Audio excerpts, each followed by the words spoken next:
a esta sesión magistral de negociación de contratos de compraventa internacional. Hoy estoy en España. Bienvenidos a los que estáis desde España. Veo que también Colombia, México, Chile, en fin, en varios sitios. Estáis bienvenidos a todos.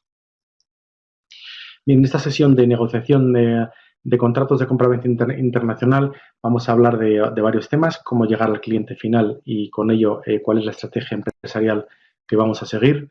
Y ya dentro de los contratos internacionales vamos a hablar del contrato de compraventa internacional en sí mismo y luego haremos una comparativa entre el contrato de agencia y el contrato de distribución. Asimismo, comentaremos qué significan los contratos de comisionista y el contrato de mediación. En el siguiente paso veremos cuáles son los puntos principales que debemos negociar en un contrato internacional, que es lo que no debemos olvidar en ningún caso. Y una vez sabido esto, cuál es mejor de los posibles contratos que podemos hacer y en qué nos debemos basar para elegir uno u otro. En el último punto veremos negociación internacional, veremos ya el proceso de la negociación entre importador y exportador en sí mismo, donde veremos cuáles son los fundamentos principales de la negociación de comercio internacional y asimismo cuáles son las diferencias y similitudes entre unos y otros, para terminar con una serie de conclusiones y abrir el debate. Bien, comenzamos, como decía, el primer punto, cómo llegar al cliente final, cuál es la estrategia empresarial a seguir. Os comentaba que vamos a tratar dos aspectos fundamentales. Por un lado, los contratos en sí mismos, contratos de compraventa y contratos de distribución, agencia, etcétera. Y por otro lado, cómo los llevamos a cabo y cómo debemos abordar esa negociación internacional. Como aspecto estratégico, tenemos que partir siempre de la base que estamos hablando de compraventa, de comercio internacional. Por lo tanto, tiene esa a veces pequeña, a veces gran diferencia que existe respecto al comercio nacional, pero en todo caso, lo que estamos viendo es que nosotros, con nuestro producto o servicio como empresa exportadora, tenemos que llegar hasta un cliente final, que es la empresa importadora que está en otro país, y debemos seleccionar, porque nos viene hecho, porque nosotros por nuestra propia estrategia la seleccionamos, debemos seleccionar cuál es la forma de llegar a ese cliente, cuál es el canal de distribución que se llama, que vamos a utilizar para llevar nuestros productos y nuestros servicios desde nuestra empresa exportadora hasta la empresa importadora en el país de destino. Hay muchas formas de llegar a ese cliente final y entre otras, suponiendo que, por poner ejemplos, ¿verdad?, que se entiendan mejor, tenemos un producto, digamos, de alimentación, podemos ir a través de tiendas en destino que sean tiendas de delicatessen, dependiendo de nuestro producto, a unos comercios minoristas, a comercios mayoristas un poco más grandes, ir a grandes superficies, grandes almacenes. Y por qué no olvidar el comercio online, el e-commerce, que está, desde hace unos pocos años tan en boga y tan, además, creciente. Tenemos que observar, una vez más, para cómo llegar hasta el cliente final, lo primero, si tenemos en la parte de abajo, aquí, si tenemos fuerza de ventas, FV es fuerza de ventas propia en nuestra propia empresa, y si con esa fuerza de ventas propia podemos atacar ese mercado en otro país internacional que estamos buscando. Dependiendo de esta primera fase de ver cuál es la fuerza de ventas comercial propia que tenemos en nuestra empresa, empezaremos a estudiar también otras posibles alternativas. Una de ellas, directamente contratar con importadores en destino que compren nuestro producto. Otra posibilidad es llegar a acuerdos y contactar con agencias o agentes comerciales / distribuidores, que no es lo mismo y ahora a continuación lo vamos a ver. Otra forma de esta internacionalización, de llegar una vez más desde nuestro país hasta el país de destino, son mediante acuerdos, mediante joint ventures. Y también, ¿por qué no? Otra posible forma de internacionalización, de exportación, es a través de consorcios. Un consorcio de exportación es básicamente una unión temporal, o no tan temporal, pero una unión de empresas que generalmente tienen productos complementarios entre sí. Es decir, en caso de alimentación, una vez más, pues uno tiene espárragos, el otro tiene alcachofas, el otro judías, bueno, en fin, este tipo de productos. O en caso de ropa, pues corbatas, chaquetas, camisas, cada uno tiene productos diferentes y con esos productos que son complementarios, quiero decir que con esto que el cliente final es probablemente el mismo tipo de cliente, se unen para abordar ese mercado de destino. Eso es un consorcio.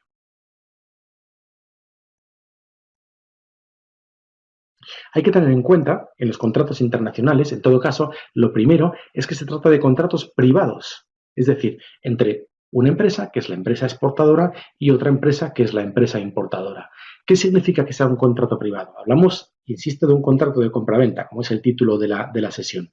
¿Qué significa que sea un contrato privado? Significa que entre las dos partes, el exportador y el importador, pueden pactar todo aquello que ellos crean conveniente, sin ningún tipo de cortapisa, salvo la de la legalidad. Siempre y cuando todo lo que acuerden sea legal y sea de buena fe, que las dos partes sean conscientes de lo que estén firmando y estén de acuerdo, es completamente fidedigno y será legal todo lo que estén diciendo. Eso significa que son contratos privados, es decir, no está cerrado a una cláusula, a un clausulado, no está cerrado, es lo que las partes quieran abordar. Visto el tema de los contratos privados y señalando lo que significa, que siempre hay que recordarlo, no está de más, pasamos a la parte de internacionales, porque son contratos internacionales. Y entonces tenemos que tener en cuenta más temas, aparte de que sean privados. Y uno de los temas más importantes que tenemos que tener en cuenta son las diferencias culturales que hay o que pueda haber entre países diferentes. Porque esas diferencias culturales nos van a llevar en muchas ocasiones a que haya partes del contrato que tengan que ser diferentes según ese contrato esté siendo con un importador en China o en Arabia Saudí, ¿verdad? Os imaginéis la diferencia, o en México o en España, ¿verdad? A la hora de abordar ese contrato internacional, siguiente punto, es, por supuesto, la distancia geográfica. La distancia geográfica, a la hora de los contratos, influye, bueno, razonablemente más cuando estamos hablando de un producto físico, porque el producto viaja. Por lo tanto, hay una serie de consecuencias derivadas del coste del transporte de productos y la responsabilidad durante el transporte de productos que aplica solamente a la exportación de productos. Cuando estamos hablando de la exportación de servicios, el tema de la distancia geográfica importa menos, no nada, pero sí menos. Y lo poco que importa, o lo que importa, es porque los productos, el servicio en este caso, no viaja, pero en cambio las personas sí. Y si nosotros tenemos que atender a ese cliente personalmente 6 veces al año, no es lo mismo que lo atendamos de Colombia a Venezuela, por ejemplo, o de España a Francia, que lo tengamos que atender desde Chile hasta España, donde ya la diferencia es mayor y por lo tanto los costes se van a ser mayores. Siguiendo con estas diferencias, es muy interesante recalcar las diferencias idiomáticas. Por supuesto, en un contrato, las dos partes deciden entre ellas en qué idioma debe ser el contrato. Entre los que estamos escuchando esta sesión magistral sería fácil la elección del idioma, pero si lo estás haciendo con alguien en China, naturalmente no es tan sencillo. Entonces, sí que está permitido que un contrato sea igualmente válido haciéndose en dos idiomas diferentes, en caso de que haya dudas de cuál es la traducción correcta. Podría ser en dos idiomas.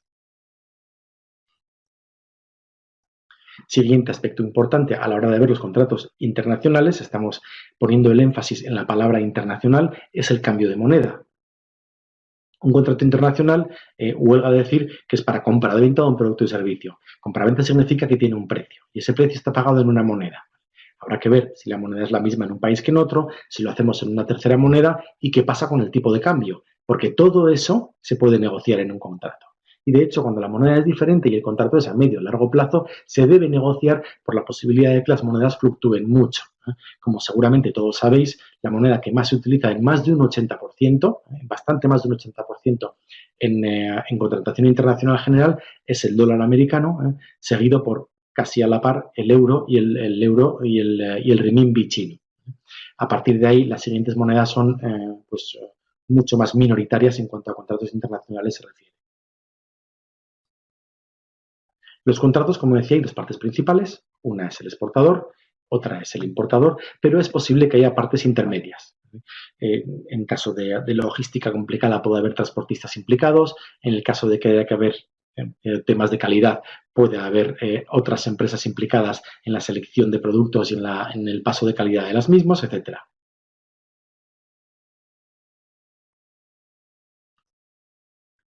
Decía que en el contrato de compraventa hay dos partes, que son el vendedor y el comprador. Insisto en que es un contrato privado y que firman lo que ellos quieran. A pesar de firmar lo que ellos quieren, ¿es necesario legalmente hacer un contrato de compraventa? Bueno, pues la palabra es no. Realmente no es necesario hacer un contrato de compraventa. Ahora, ¿es conveniente? Pues sí que es conveniente, porque a pesar de que nosotros en un momento dado podamos tener cierta relación personal con el cliente, con el distribuidor, con el agente, o llevemos ya quizá muchos años colaborando con ellos, al final hay que saber y ser capaces de separar la parte personal de la parte profesional. Por lo tanto, dejar todo por escrito, que quede todo bien claro y mucho mejor firmas, intentar evitar nosotros creemos uno en el otro y nos damos un apretón de manos. Por mucha confianza que vosotros tengáis con el cliente que está en otro país, esto se trata de un tema profesional, es un tema business y no es un tema personal. Por este mismo motivo, sabéis todos que una factura pro forma en un momento dado puede servir lo que está escrito en esa factura como contrato. Bueno, no es la parte que yo como consultor recomiendo más, porque una factura pro forma en un momento dado puede servir como contrato para ese pedido en concreto, pero las condiciones cambian, los tiempos cambian, los precios cambian, los productos cambian y es mucho mejor intentar las bases de esa relación comercial entre exportador e importador, tenerlas escritas aparte y ese aparte es ese contrato de compraventa que estamos haciendo. Otra de las razones por las cuales debemos inscribir o escribir ese contrato de compraventa es que todo queda muy claro porque queda por escrito en cuanto a los deberes que tiene cada una de las partes, el importador y el exportador, comprador y vendedor, y por tanto las responsabilidades que en caso de que ocurra algo va a tener cada una de las partes. Y sí que es cierto, ¿no? Y aquí nos detenemos un momentito, que aunque si bien no existen unos temas que necesariamente hay que inscribir en el contrato, es lo que acuerden las partes, sí que hay un clausulado que en todo caso hay que observar. Unas veces, o es bueno observar, unas veces unas cláusulas nos vendrán bien o tendremos que aplicarlas y las otras no tendrá que ver con nuestro producto o con el servicio. ¿Cuáles son esas cláusulas? La primera, el objeto. Estamos hablando de una intermediación comercial, una compraventa comercial, y esa compraventa tiene que ver sobre un servicio o sobre un producto, un objeto. Y eso es qué mercancía, especificación detallada de la mercancía, qué cantidad es el objeto del contrato, cómo es la calidad y siempre lo más específico posible. Lo segundo, como no podría ser de otra manera, el precio, ¿no? Intentando ajustar el precio de la unidad mínima. Es decir, si estamos vendiendo vino, es interesante que pongamos en algún sitio cuál es el precio por botella, para que luego no haya líos, por ejemplo. O si estamos vendiendo patatas, cuál es el precio por kilo de patatas, es decir, la unidad mínima posible. Lo siguiente, las condiciones de entrega, esto solo aplicaría en el tema en la compraventa de productos, no de servicios, y en las condiciones de entrega, inequívocamente estamos hablando de los Incoterms. Que los Incoterms son los International Commerce Terms, y estos son términos de comercio internacional que regulan los costes y las responsabilidades del envío de un producto desde origen hasta destino. ¿Quién tiene que pagar, hasta dónde y qué? Y de quién es la responsabilidad, si ocurre algo, de ese producto hasta dónde, y a partir de ese punto la responsabilidad pasa a ser del importador. Bueno, pues esto lo regulan los Incoterms. Siguiente aspecto, los plazos de entrega, cuándo hay que entregar la mercancía. Siguiente aspecto, la forma de entrega, ese objeto que estábamos hablando antes, de mercancía, de especificaciones, cuál es el embalaje, si va a haber inspecciones, cómo se envasa la mercancía. Lo siguiente, quizás unido también al precio, es las condiciones de pago. Lo solemos poner a la vez, precio y condiciones de pago, cuál es el medio de pago que se va a utilizar, en qué plazos se va a pagar, at site, a la vista, a 90 días, a 60 días, etcétera, de quién son los gastos bancarios en los que se pueda incurrir, del importador y el exportador, o si existe cualquier tipo de condición especial, como por ejemplo si vamos a pagar a través de una carta de crédito, que habrá un condicional especial, pues también se debe inscribir en el contrato de compraventa. Por supuesto, cuáles son los documentos que van a acompañar al producto, documentos de calidad, certificados de origen, etcétera. En caso de resolución del contrato, eso lo veremos más concretamente con el contrato de agencia, en el caso de resolución del contrato, qué es lo que ocurre y cómo se puede resolver en contrato. Si el producto o el servicio lo estamos suministrando tarde, ¿de quién es la responsabilidad de ese suministro? Esas son las responsabilidades de demora. Y al final de todos los contratos os habréis encontrado muy a menudo que sale ley aplicable y suele ser la justicia ordinaria de alguno de los dos países, el de importación y el de exportación, o hay otra opción que es el arbitraje. ¿Vale? El árbitro, en lugar de ir a justicia ordinaria, se va a un árbitro independiente, una tercera persona que designan entre las dos partes, que ni siquiera debe de residir en esos dos países, puede ser en un país tercero, y lo que suele tener el arbitraje, ya insisto, suele tener el arbitraje en la mayor parte de los casos, es que es más barato que la justicia ordinaria, es más cara que la justicia ordinaria, y tercer punto, que el árbitro en sí suele ser un profesional del tema que por lo tanto sabe. Así que es muy recomendable que la ley aplicable sea el arbitraje. Vistos los contratos de compraventa, seguimos en ese canal de distribución desde nuestro país, el exportador, hasta el importador, ¿vale? Y para llegar a ese cliente final, decíamos que podíamos ir a través de distribuidores o a través de agentes. El distribuidor es una figura jurídica que es independiente y el riesgo es suyo. Es un contrato de compraventa con el distribuidor. Quiere decir que nosotros, como exportadores, vendemos nuestra mercancía, atención, vendemos nuestra mercancía a ese distribuidor final. ¿Vale? Y ese distribuidor, asimismo, él tiene total autonomía para, si quiere, con su propia marca, vender al cliente final. Por lo tanto, el margen comercial que ese distribuidor tiene es el que él quiere aplicar, porque está comprando mercancía y a su vez vendiéndola al cliente final. Es un contrato completamente libre, no tiene ningún tipo de atadura y no está regulado el contrato de distribución de ninguna manera. Porque, insisto, como canal de distribución es un distribuidor, pero a efectos prácticos de compra-venta, nosotros como proveedores, como exportadores, estamos vendiendo, de hecho, al distribuidor. Quiero decir que él es y le facturamos a él. O sea, que el distribuidor, la empresa distribuidora, es nuestro cliente y él a su vez va a vender al cliente final. Es fácil de los distribuidores observar, por tanto, que poco o nada tienen que ver con los agentes comerciales. Si bien no deja de ser un canal de distribución para llegar al cliente final, poco tiene que ver con los agentes comerciales, cuya figura es natural o jurídica y también es una persona independiente, trabaja por cuenta propia, no trabaja por cuenta del exportador, pero es independiente y es independiente, tiene una independencia limitada, porque no compra los productos. Hace de intermediario, pone en contacto al exportador con el importador, luego el riesgo de la operación es del exportador, nunca es del agente, y es limitado porque no pone el precio que quiera, por ejemplo, además de que el riesgo no sea suyo. El precio lo está poniendo el exportador.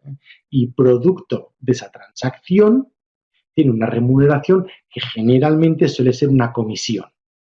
El producto de esa transacción. Quiero decir que no vende. Por lo tanto, la marca con la que está trabajando es la marca del exportador y la autonomía que tiene es una autonomía limitada. No puede decidir qué marca es, qué precio es, etc. A diferencia con los distribuidores, el contrato sí que está muy, muy, muy regulado, lo que les vamos a ver a continuación, porque es muy interesante y es una forma de internacionalización extraordinariamente común en los principios de una empresa. Es un contrato que está extraordinariamente regulado y se dice que hace una venta activa porque la gente activamente debe de buscar los clientes.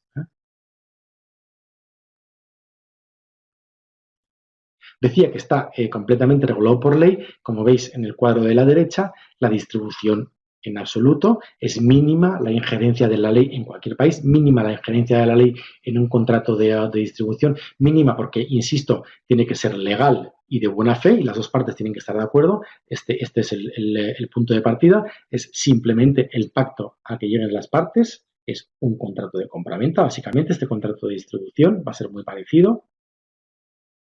Y por otro lado, la agencia sí que está atado, por decirlo de alguna manera, a una ley, que en el caso de la Unión Europea es esa directiva que veis aquí, la directiva 86/653, y en el caso de la ley española es esta ley del año 92, del siglo XX, de 1992.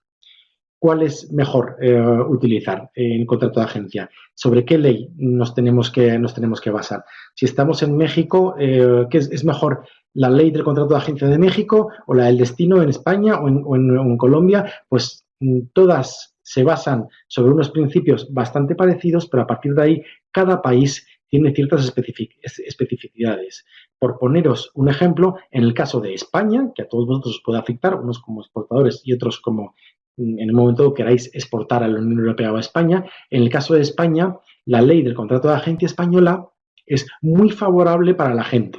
Así que si sois vosotros los exportadores, pues quizás sería recomendable que a lo mejor utilizaréis la vuestra si estáis en otro país, como exportadores, porque es muy, muy, muy favorable de cara a la gente y muy poco favorable de cara al exportador. Es muy proteccionista, protege mucho a la gente respecto a la que puede ocurrir en otros países.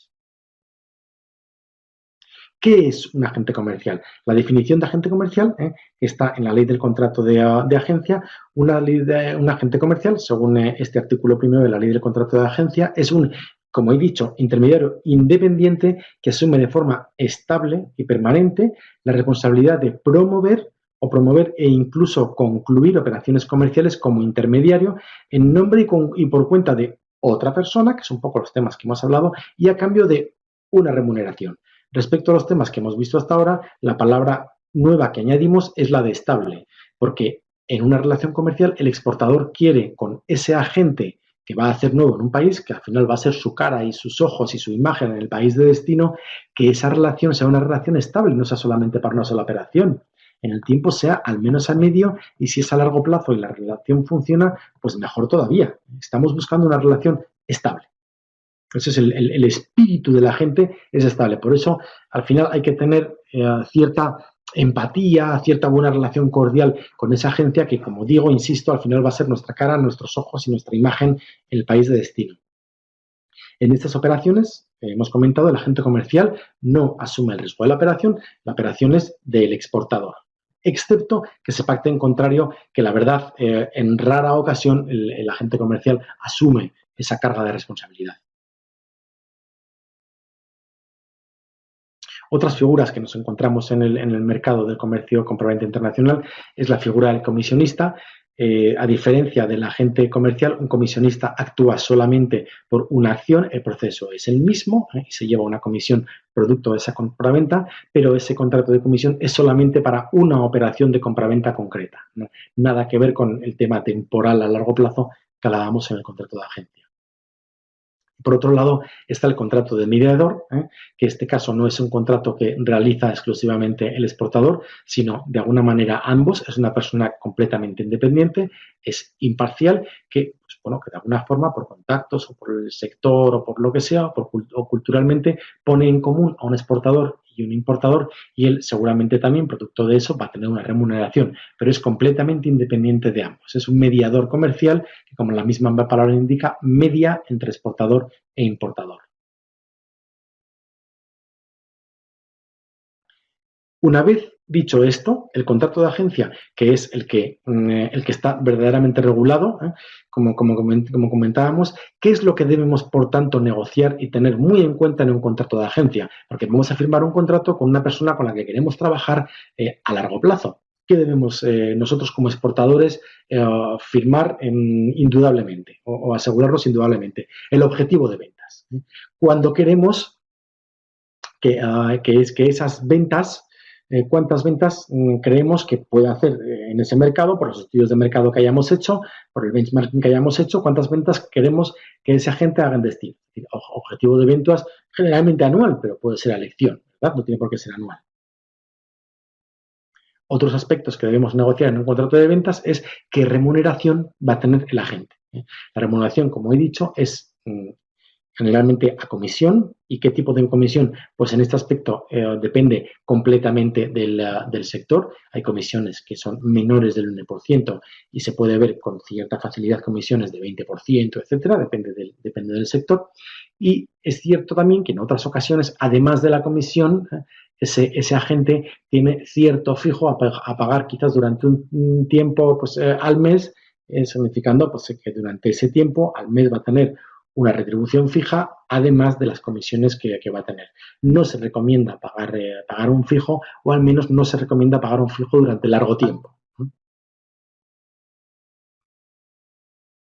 Exclusividad hemos de negociar con la gente. Exclusividad recíproca en ambos sentidos. Quiere decir esto, que solamente ese agente va a vender nuestros productos en ese territorio, y paso al siguiente, que le hemos adjudicado, solamente va a vender nuestros productos en ese territorio, y por otro lado, ese agente también, y ahí está la reciprocidad, solamente para ese tipo de productos como el nuestro, nos va a representar a nosotros, no a empresas competitivas respecto a la nuestra, ¿vale? En todo caso complementarias, pero que sean competencia nunca, por eso es recíproca la exclusividad. Asegurarnos bien cuál es el territorio de actuación de ese agente. El territorio de actuación puede ser, siempre estamos pensando en un país, pero no necesariamente ha de serlo, puede ser una región, por provincias, por departamentos administrativos, allá como en cada país está organizado, y por supuesto dependerá del tamaño del país, del tamaño del mercado y de la fuerza de ventas que tenga esa agencia comercial. Tercero, negociar cuáles son los productos que nos va a representar, porque no necesariamente va a representarnos todos los productos que nuestra empresa tenga. ¿Cuánto dura el contrato? Si el contrato ha de ser indefinido o si el contrato ha de ser temporal. Recomendación. El espíritu es que el contrato sea indefinido. Pero, con un pero va esta recomendación. Periodo de prueba o límite de ventas durante 3 meses, durante 6 meses, etcétera, durante el cual en ese periodo de prueba cualquiera de las dos partes se puede, por decirlo de una forma llana, echar para atrás en el contrato. Es decir, insisto, duración del contrato, espíritu indefinido, cláusula, temporalidad, periodo de prueba. Me pregunta un asistente, ese periodo de prueba, ¿cuánto tiempo debe ser? Si queréis luego abriremos el debate, pero bueno, el periodo de prueba, como digo, generalmente 6 meses. Un periodo de prueba normal son 6 meses. Se estipula siempre en el contrato. Todo lo que no se escribe en el contrato no existe. Si no se habla de un periodo de prueba, no hay periodo de prueba. Si no se habla de duración del contrato, no hay duración del contrato. ¿Ok?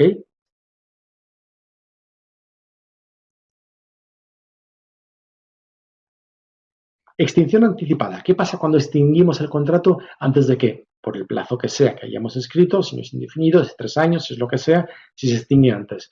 Hay que ver cuáles han sido las condiciones de la extinción. ¿Por qué se ha extinguido el contrato?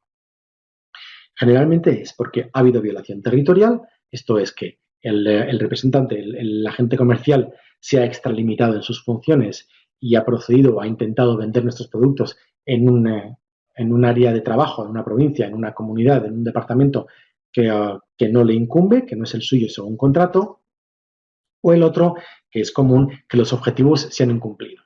Pues habíamos firmado que íbamos a vender un mínimo de $100.000 y solo hemos llegado a $30.000 y extinguimos el contrato. Suelen ser los casos más comunes de extinguir el contrato. Se extingue el contrato y en muchos casos hay una indemnización de por medio. Y esa indemnización de por medio es o bien por clientela, es decir, indemnización significa que, por si acaso las cosas no quedan claras, significa que el exportador, la casa representada, tiene que indemnizar a la gente que le representa en destino, por clientela o por daños y perjuicios. Lo normal por clientela es indemnización por los nuevos clientes que haya hecho el agente o lo que ha mejorado de los clientes que ya tenía la empresa, es decir, por los clientes que tiene la empresa y sobre los que la gente no ha actuado en absoluto, no puede haber indemnización. Y hay que tener en cuenta cuáles son los beneficios que la gente ha aportado a la empresa representada. Por daños y prejuicios, y perjuicios, generalmente ya depende de las leyes, en el caso de España digo, pero generalmente, habiendo un preaviso, son daños y perjuicios equivalentes a un mes por año trabajado de la retribución de la remuneración que ha tenido el comisionista, el agente comercial, con un máximo de 6 meses. Es lo habitual. Sí, por supuesto, si cualquiera de las empresas quiebra, cierra, sí, por supuesto que es motivo de extinción de contrato. Sí.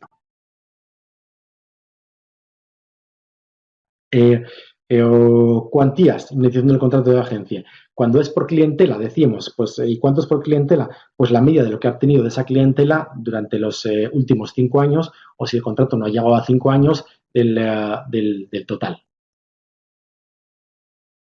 ¿Cuándo no hay indemnización? ¿Vale? Pues no hay indemnización cuando el que incumple el contrato es el agente. Es decir, cuando se ha extinguido el contrato y el motivo de la extinción es que el agente no ha cumplido con el objetivo de ventas o se ha extralimitado geográficamente su lugar de ventas, y esa es la razón de que se extinga el contrato. En ese caso no hay indemnización, atención, del exportador al agente comercial. No hay indemnización. Cuando, por supuesto, también es el agente el que decide, oye, hasta aquí he llegado, rompo el contrato sin mayor explicación, en ese caso tampoco el exportador debe dar ninguna indemnización. O sea, en todo caso, hay indemnización cuando se puede achacar esa resolución del contrato al exportador.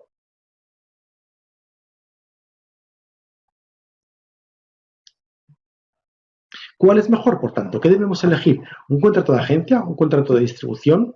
Dentro del contrato de agencia, si hacemos un contrato indefinido, hacemos un contrato temporal, ¿cómo lo hacemos? ¿Qué es lo que hay que tener en cuenta?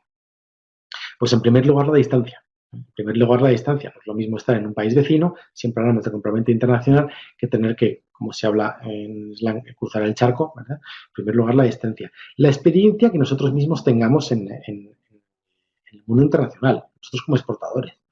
¿Qué experiencia tenemos? Si hemos internacionalizado antes la empresa, si tenemos otros agentes comerciales en otros países y si funcionan o no funcionan, o tienen que tener productos complementarios o no tenerlos. Con estos parámetros elegiremos, según la experiencia. Muchas veces el sector donde nos movamos va a ser un referente importante a la hora de elegir el tipo de contrato que vamos a utilizarlos. Es decir, en alimentación se suele utilizar en este país en electrónica en este otro país solemos funcionar así. Bien, pues habrá que, no es necesario a veces utilizar lo mismo, pero sí son cosas que hay que tener en cuenta, ¿no? Distancia, experiencia y decíamos también los usos y costumbres los usos del sector. El tamaño de la clientela, por supuesto, van a ser un contrato indudablemente diferente si estamos hablando de un grandísimo cliente internacional, una multinacional, a un pequeñito cliente que a lo mejor va a comprar pocas cosas. Eso va a influir en nuestra agencia, en nuestra representación en ese destino. Y pues, los costes, tanto del distribuidor, cuánto nos cuesta, como de la gente, en comisiones, cuánto nos cuesta, como de los costes logísticos de transporte, los costes, y dejo en último lugar, he puesto en rojo, las costumbres. Las costumbres del sector, las costumbres del país, esas pequeñas o grandes diferencias que hace que tengamos que tener muy en cuenta con quién estamos hablando y de qué estamos hablando, porque una vez más salimos de nuestro país y se es diferente. Y esas diferencias, sin duda alguna, van a influir en el tipo de contrato que vayamos a hacer. En la última parte decíamos que íbamos a hablar de la negociación internacional en sí misma. Vistos los contratos, tenemos que ver con quién nos estamos encontrando, porque estamos en el extranjero, allá donde estéis, ¿vale? Y he puesto una serie de dibujos. En unos países se da la mano, en otros países no se puede dar la mano. No pretendan ustedes vender jamón a un país musulmán, porque no comen jamón. Cuidado con cómo entregan unas tarjetas de visita en un país asiático. En países sudamericanos o en Japón, perdón, no están acostumbrados en una negociación internacional a decir que no. van a decir generalmente que es muy interesante y entonces hay que saber exactamente qué es lo que se quiere. En fin, son esas diferencias que nos hacen diferentes y que tenemos que tener muy en cuenta a la hora de negociación internacional. Vamos a negociar a otro país. Nos montamos en un avión y vamos a otro país. ¿Qué tenemos en cuenta para negociar en ese país? Pues lo primero que necesitamos es información. Información de cómo es el mercado, de cómo es el país de destino, de cuáles son los costes, de la empresa a la que vamos, cuál es, cómo es, quiénes son las personas con quienes vamos a encontrar, qué responsabilidad de actuación y de acción tienen esas personas con quienes vamos a encontrar, cómo es el producto y cómo defendemos el producto que queremos vender, quiénes son las partes que se van a sentar en la mesa de negociación. Es decir, información. Información es vencer, es éxito, como decían un gurú, información es éxito.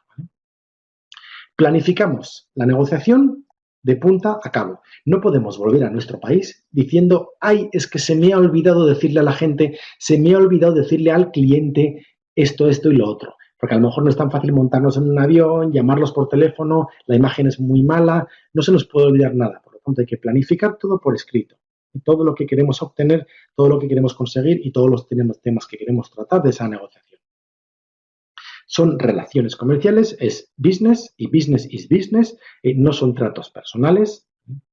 Y en la parte del producto, defender nuestro valor, defender el valor añadido, la diferenciación de nuestro producto. Si nuestro producto no es diferente y no da ningún valor a lo que el cliente ya tiene, no le vamos a dar ninguna razón real para cambiar de proveedor. Tenemos que ir a esa negociación teniendo muy claro qué es lo que queremos venderle. Y comunicarlo, ser capaz de venderlo bien y comunicarlo. Y además de comunicarlo, escucharlo. En la parte de la comunicación, lo más importante es quizás escuchar, porque lo que nosotros, aunque sea un poco de perogrullo, ya sabemos lo que vamos a decir. Y el cliente es verdad que lo tiene que escuchar, pero nosotros ya lo sabemos. En cambio, la información nueva que vamos a obtener es la que tenemos que escuchar. Atención a lo que nos quiere decir el cliente, lo que espera, en lo que confía, sus problemas, saber escuchar. Siendo, por supuesto, toda negociación ganar, ganar. Negociaciones, como se dice en inglés, win-win. Nosotros queremos ganar algo, por supuesto, y el cliente, ese agente o quien sea que esté al otro lado de la mesa de negociación internacional, también necesariamente tiene que ganar algo, porque entonces ese contrato, si no, se romperá rápidamente. Si los dos ganan, ese contrato se podrá mantener en el tiempo y podrá ser, como decía, a largo plazo. No penséis nunca en que tú vas a conseguir algo de ese cliente, tú vas a ganar y alguien gana, alguien pierde. Se trata de que ambos ganen, esa es la razón. No solamente decir win-win, que queda muy bien, es para que sea a largo plazo y a los dos les vaya bien. Paciencia, tener paciencia. No es lo mismo negociar en un sitio que en otro, es extraordinariamente diferente. Los tiempos son diferentes. En Estados Unidos se negocia muy rápido, en Alemania se negocia muy rápido, en Bolivia se negocia muy lento, en China las relaciones personales no les importa nada y a veces vuelven para atrás y tienes que volver a negociar. En los países árabes el precio sube y baja constantemente. Tener información sobre cómo son esos mercados de destino y hay que tener muchísima paciencia y adaptarse a los tiempos del destino. Todo claro, la negociación clara, nos damos un apretón de manos, está todo por escrito. ¿Qué hacemos? Hablar entonces de los siguientes pasos y decirle a la otra parte, ¿y ahora qué hacemos? Y dejar por escrito. Ahora, la semana que viene enviamos unas muestras, acordamos un consumo, acordamos tal. ¿Cuáles son los siguientes pasos para ir avanzando en el proceso de esa negociación que al final la finalidad es esa compraventa internacional? Decía, información de destino, tener la información máxima, adáptate al medio, adáptate al país de destino y ten respeto, observa sus creencias, por muy diferentes que sean de las tuyas, observan sus creencias, pero adaptarse y respetar y observar no significa imitar. No intentes ser árabe y saludar como un árabe en un país árabe, ni poner acento de Venezuela cuando eres de México, porque el país de destino se va a creer que lo que estás haciendo es mofarte de él o reírte. No imites, tú eres del país que eres y con mucha honra. ¿Vale? Observa, adáptate al medio y respeta, pero no intentes imitar lo que hacen en el país de destino.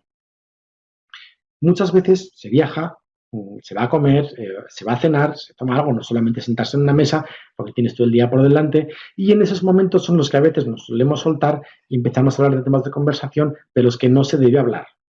No se habla de temas de conversación de política, no se habla de temas de conversación de religión. Cuidado con esos temas según los países a los que se va. No sabemos qué es lo que piensa, cuáles son las actitudes, qué es lo que dice esa persona con la que estamos enfrente. No sabemos cuál es su ideología política, cuáles son sus tendencias religiosas, no sabemos nada. Ese tipo de temas hay que evitarlos. No hacer comparaciones, pues en mi país funciona esto muy bien, pues en el tuyo funciona esto muy mal o viceversa. No hay por qué hacer ese tipo de cosas. Se puede hablar de temas banales sin ningún problema o de temas profesionales. No hay por qué.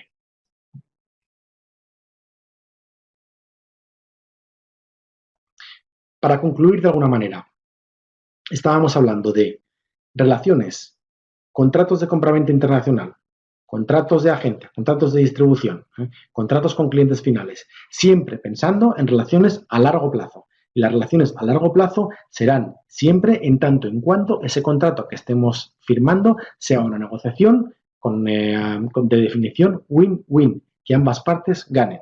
En cuanto no hay win-win y hay un win-lose, hay un gano, yo gano, tú pierdes, ese contrato internacional deja de ser a largo plazo y empieza a ser a medio plazo, a corto plazo y se pierde un cliente. Cuesta un día perder un cliente, cuesta meses, incluso años, ganar un cliente nuevo muchas veces. No compensa.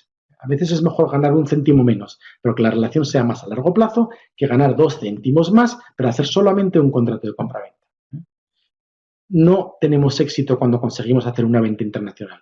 Tenemos éxito cuando conseguimos hacer una venta internacional, 2 ventas internacionales al mismo destino, 3, 4, 5, ese cliente nos acaba recomendando a otros clientes, entonces nuestra estrategia de internacionalización ha triunfado. Con una venta no hemos triunfado, con una venta hemos conseguido solamente una venta. Aprovechar la globalización, el transporte de personas, que viajemos es infinitamente más barato, el transporte logístico de transporte de mercancías es 2 cosas más barato y además es más rápido ahora, es muy fácil enviar cosas y además que vayan a productos y además que vuelen rápidamente y por otro lado en muchas actuaciones, en muchos consumos, en muchas costumbres, casi todos los países nos parecemos en muchas cosas mucho. Y eso hay que aprovechar. Aprovechemos para nuestra negociación, para nuestra compraventa internacional, lo que es la globalización. ¿Qué es lo que ha hecho la informática? ¿Qué es lo que ha hecho las nuevas tecnologías? Que comunicarnos con un cliente o con un agente no haga falta viajar. Por Skype, por cualquiera de estas herramientas que tenemos para poder comunicarnos, como ahora mismo estamos haciendo nosotros, ¿verdad? Se puede hablar, nos podemos ver, podemos hacer presentaciones, podemos hacer de todo. Pero esto es paradójico y ha convertido que el valor de viajar tenga un plus. Como ese cliente, como esa gente sabe que yo desde España no necesito ir a Colombia a verlo porque lo puedo hacer vía Skype, si voy a verlo en persona, lo va a valorar especialmente ese cliente. Por lo tanto, no hace falta viajar como antes, pero eso es paradójico y la paradoja es que el viaje que hago a ese cliente, si voy a verlo, vale más que lo que hacía antes. Vale más porque, como no hace falta viajar, oye, fíjate qué detalle ha tenido este proveedor que nos podíamos haber comunicado por Skype, pero ha venido aquí a vernos y tal. Entonces, es el doble valor del viaje. Perseverar en la internacionalización, perseverar durante esa negociación. Como os decía, los tiempos son diferentes y los tiempos son diferentes y además muchas veces nos vamos a equivocar. La única forma de no equivocarse es no hacer nada en compraventa internacional. Si cualquiera de ustedes, cualquiera de vosotros ha trabajado o quiere trabajar o trabaja en algo relacionado con el compraventa internacional, estará conmigo que en muchas ocasiones nos equivocamos y nos tenemos que equivocar, además. Lo importante es aprender de esas equivocaciones y, como marca ahí, ser capaces de rectificar. Motivos, por qué nos hemos equivocado, qué es lo que tenemos que cambiar en las personas, en las actitudes, en los contratos, en las negociaciones, en los productos, qué tenemos que cambiar. Es ser capaces de rectificar y así seguir adelante con todas nuestras nuevas decisiones, volver a rectificar, volver a seguir adelante, cambiar de destino si ese no es adecuado, es decir, la estrategia empresarial internacional, ir adaptándola al medio, adaptándola al destino, adaptándola al destino. Claro, todo esto, pensar en el largo plazo, pensar en el win-win, pensar en la globalización, en los transportes y en el envío, bueno, pues nos requiere cierta dosis de ánimo de todas las empresas y sobre todo de las personas. Requiere cierta dosis o mucha dosis de ánimo. Es un departamento, el Departamento Internacional de las Empresas, que a mí me gusta decir que es completamente transversal, es decir, que afecta a todos los departamentos de la empresa, evidentemente al departamento comercial, al departamento de marketing, porque vamos a tener que adaptar nuestras herramientas de comunicación al país de destino, al idioma de destino, al departamento de producto, porque en muchas ocasiones va a haber que adaptar el producto, adaptar el envase, adaptar las etiquetas al país de destino. Por lo tanto, también me va a afectar al departamento de logística, al departamento financiero, cambio de moneda, etcétera, etcétera. Es decir, ánimo y que toda la empresa tenga muy claro que está con esa intención de que esa negociación internacional nos lleve a triunfar en la compraventa internacional, porque es transversal y nos va a afectar a todos. Nos va a afectar a todos y funcionándonos bien nos va a afectar a todos en lo bueno. Nos va a afectar a todos en lo bueno y va a afectar a la empresa en lo positivo. Siendo esto la última parte de esta sesión, confío en que he ido a intentar contestar algunas de las preguntas que he ido viendo y, bueno, en la medida de lo posible que haya quedado claro y, bien, con esto estoy un poco a la expensa de lo que me comenten ya o de abrir el debate o de lo que me comenten desde el departamento académico. Sí, el tema de la presentación creo que la dejarán colgando seguramente la dejaremos colgando desde el instituto, dejaremos colgando la presentación. Dos o tres preguntas, me da tiempo a contestar todavía dos o tres preguntas más. Antes, por si acaso, ya os voy agradeciendo a vosotros. El pago de las indemnizaciones me escribe Carla Aguilera. Vale, pues depende de cómo lo escribimos en el contrato, pero generalmente suele ser casi inmediato, y cuanto más inmediato sea, mejor todavía. Se extingue el contrato, hay que pagar las indemnizaciones y cuanto más rápido sea, mejor. Es decir, incluso se recomiendan, en grandes foros, recomiendan tener cierta provisión de fondos en caso de que sea finiquiten, se terminen los contratos, para que se pueda pagar lo antes posible. El tiempo mínimo de prueba de un contrato, en caso de un contrato de representación, en caso de un contrato de agencia, no existe un tiempo mínimo, ¿vale? No existe, pero se está hablando de 3 meses, 6 meses, menos que eso es muy poco. La normatividad de los países en las páginas oficiales de los propios países. En el caso de España, el Instituto de Comercio Exterior tiene se puede encontrar información fiable en el Instituto de Comercio Exterior y en los otros países en sus homólogos. En respuesta a lo que me pregunta Nancy Fernández. Otra pregunta, ¿cuándo negociamos con una empresa extranjera debemos enviar muestras de productos? Buena pregunta, Víctor. Las muestras de productos van a estar dentro de ese contrato que estamos negociando. Si hay productos de por medio, inscribiremos en el contrato si debemos enviar muestras de producto o no debemos enviar. En tanto en cuanto no esté inscrito en el contrato, por contrato no tendremos que enviar. Así que si quieres, Víctor, que conste que hay que enviar muestras de contrato, hay que escribirlo cómo y de qué manera. Es decir, pues hay que enviar tantas muestras de tanto precio, tantas unidades durante tanto tiempo. Inscribir eso.